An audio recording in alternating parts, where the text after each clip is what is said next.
Dahan-dahan naman! May nasaktan ba sa inyo? Wala. Pasensya na kayo, ha? Dahan-dahan naman! Sandali lang, ha?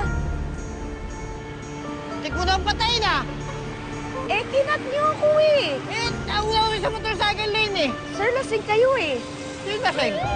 Ano ba yan? Anong nangyayari dito? Wala po, sir.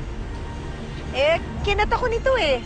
Yun, sir, sa lane namin, Lasing ka, no? Hindi, sir. Lasing ka. Hindi, sir. Alam na bawal magmalayo pag lasing? Ayun lang po, sir. Sige, lumarga na kayo para hindi kayo maistorbo. Ako na bahala rito. Salamat ho, Chief. Pasensya na kayo. Lasing yung driver. Biyahe na ulit tayo. Kayo po yung nanay ni Michael, di ba? Sabi ko na nga, Ben. Kwento po ni Michael na nagdadrive nga po kayo ngayon. Sinabi sa inyo ng anak ko na nagdadrive ako ng bus. Opo, proud na proud nga po siya eh. Kahit trabahong lalaki daw po, pinasok niyo para pag-aral sila.